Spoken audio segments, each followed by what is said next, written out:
Hello, my friends, and welcome back to Cafe Bagheri. We know how everybody loves tahdeeg, the crunchy layer of rice and goodies at the bottom of Persian rice.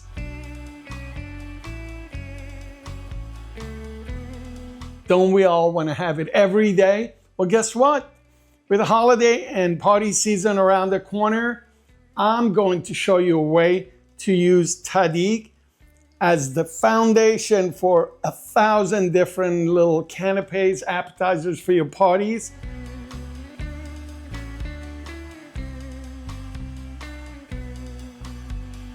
So stick around, let's make some crunchy tahdeeg canapes together. If by any chance you have some leftovers and you want to reheat it up to a week in the refrigerator, it keeps. Stick around. At the end of this video, I'm going to show you how I reheat tahdeeg. And it's going to be crunchy as day one. Like any other Persian rice that we are cooking, we'll begin by prepping our jasmine or basmati rice. I'm going to rinse it 3 or 4 times until it runs mostly clear. And I will fill it up the 4th time.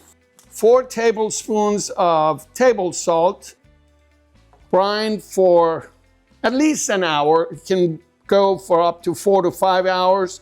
While my rice is brining, I'm going to make the batter mix. I have 1 egg yolk, couple of whole eggs, ½ cup of yogurt, a 1/4 cup of neutral vegetable oil. Now for the spices that go in our batter, we have salt, white pepper, turmeric, and a smidge worth of cayenne. So I'm gonna start by just stirring this a little bit, but I go to my whisk. Once I've done a little bit of mixing, I go to my saffron solution. I'm gonna put about a tablespoon here, and then make sure this is consistent and well distributed. I'm gonna boil some water to cook the rice. About a medium-sized pot. I use the thick bottom pots. Our water is boiling now. We're gonna add the brine in rice to the boiling water, but I'm not gonna add all of the salty water. I'll get rid of some of it, about half of it, and then the rest goes in. I'll lower the temp here to about medium. About a tablespoon of my vegetable oil, and just get a little stir. Make sure the rice grains don't stick to each other or in the bottom. We're going to let the rice simmer for about 5 minutes. What we're looking for is al dente. Soft outer shell, but the center of each rice grain should still be hard and kind of crunchy. Okay, it's been 5 minutes and our rice is ready. We're going to wash our rice, gonna rinse it. There you go, with cold water, and make sure we get all of it. A couple of shakes like that. And I would wash it a second time. I don't have a lot of rice. This is just a cup, so don't need a lot of rinse in here. There. We're gonna set it down for about 5 to 10 minutes to drain completely. While our rice is draining and cooling in the sink, I'm going to make the flavored oil mixture that's going to go in the pan, and the bread will go over it to make our tahdeeg, right? I have some melted butter. I have some neutral vegetable oil. So butter's for flavor and the vegetable oil is just for the grease that you need, but butter alone will burn. So the vegetable oil will prevent the butter from burning. This is our salt, pepper, and turmeric. It'll go in there. And we will put some of our aromatic saffron solution. It's about a tablespoon here. I'm going to mix all of that to make sure it's consistent. And I have my brush ready. Now, one note about the pan, this is a half cookie sheet, and the recipe that I give you below prepares enough tahdeeg with that piece of lavash for one of these pans. Now, if you want to make a fraction of that, let's say you don't need a lot of that, You can use, these are 1/8 cookie sheet in North America and Europe. You can get them in stores. And this is a 1/4, right? So you split the recipe depending on which pan you're gonna use. I'm going to use the 1/2 cookie sheet, which is the full recipe here.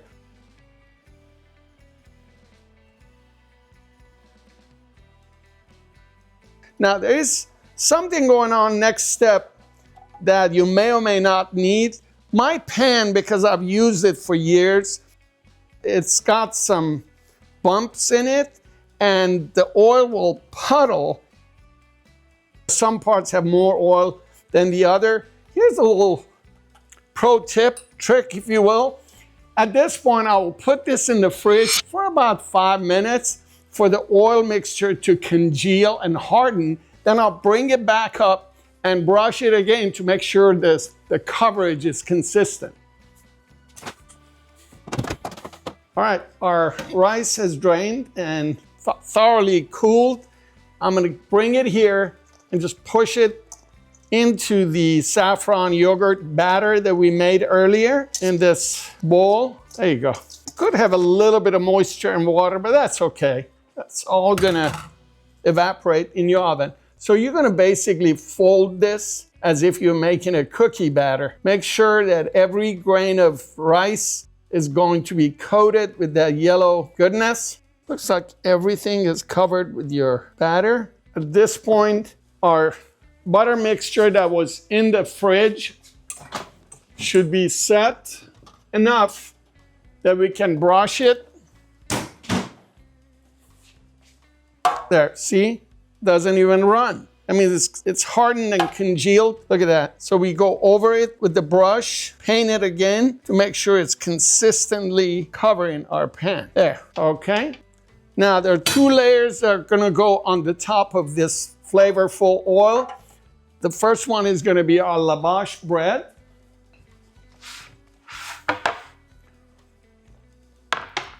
So I'll buy these in packs from Middle Eastern or Mediterranean or Persian market. Wherever you live, you should have one of those. Or you can make your own lavash. Actually, we should do a lavash video one of these days. I could even not cut any part of it, so I want it to be only at the bottom of this pan. Anything that comes up the side, it typically burns. It's exposed to more heat. I cut, because there you go. Push it around, press this down, make sure all the areas are meeting that butter saffron mixture. What we do next, we give this one more stir to make sure everything's distributed. And then we just basically pour it down on the bread. At this point, it's just a matter of spreading it consistently, should be level. Now I get a flat, heavy surface. I usually use a glass like this, and I just go like this, press it down. Helps this final pressing before you push it in the oven, compress and make for a harder, crunchier tahdeeg. Rice batter and bread are firmly in place. Now we're going to cover this with this extra wide aluminum foil. There you go.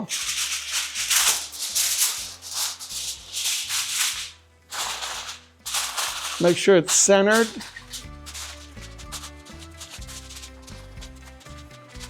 Now, although this is to keep the heat concentrated over your tahdeeg, but what you want to do is you want to put about 4 to 6 of these little cuts in your foil to make sure the steam has a way of escaping, because that's how you get a crunchy tahdeeg under this foil, right? This is going to go in preheated 435 oven for about 85 to 90 minutes. I'm gonna do it for 80 minutes, and then 5 minutes before we're done, I'll remove the foil to get some extra moisture released and make it crunchier. Alexa, set a rice timer for 80 minutes. Okay, we're at 80 minutes.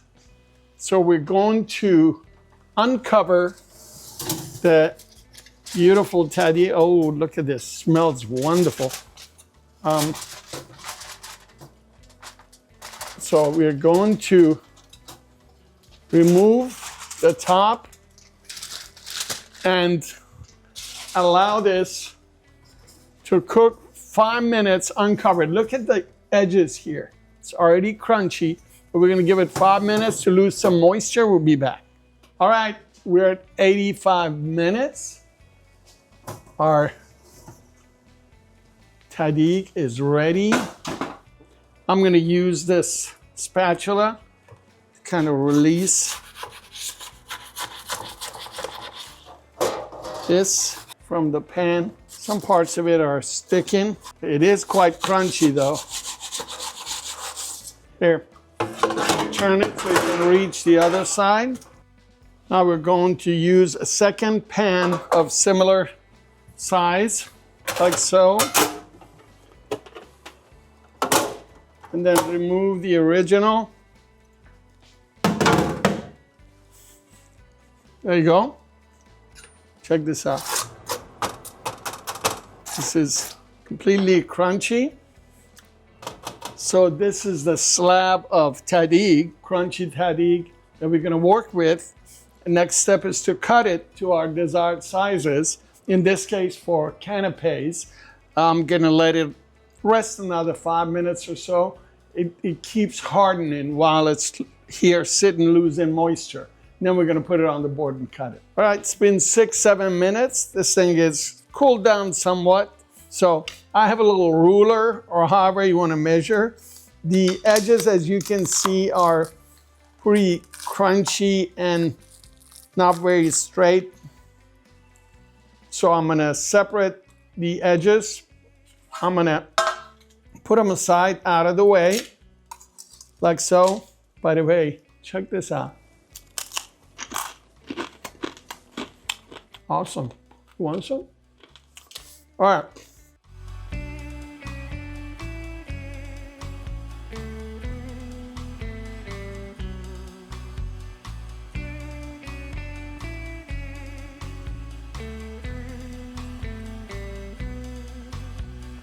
This is so arbitrary. I mean, you can cut these however size you want, as long as they're uniform.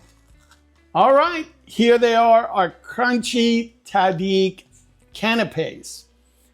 In this case, I put a spicy salmon poke on it, and it's so delicious. You could do this with tuna, by the way.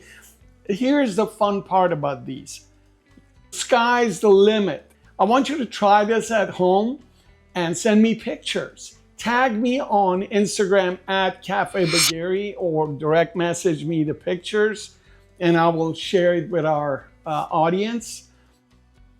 Thank you for being here with me today. And if you like this video, please like below. If you haven't subscribed yet, I appreciate you subscribing, and hit that little bell button so we can keep in touch. I look forward to seeing you here very soon at Cafe Bagheri. Hey, thanks for sticking around. So you have made all this wonderful tahdeeg, and it's probably not going to last past the first meal when you make it, and everybody's going to fight over it and finish it. But let's say you have some tahdeeg left over, especially since we made so much together, showed you how to use a pan and make so much of it. There's a chance you'll have some leftover tahdeeg.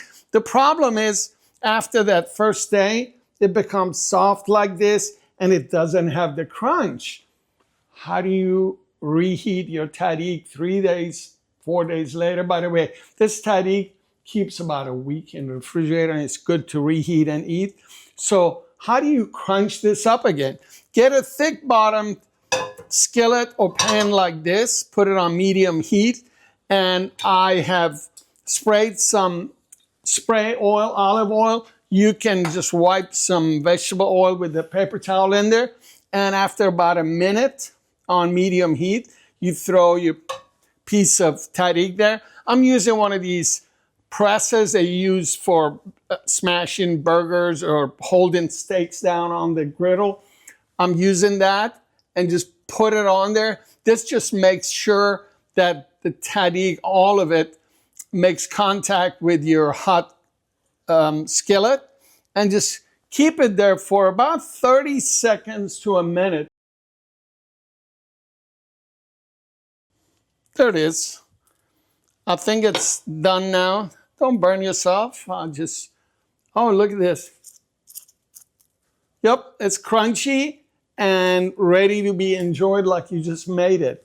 And oh, by the way, the same technique, same skillet method can be made can be used for pizza, slices of pizza. When you reheat it, you can use on medium heat with a skillet.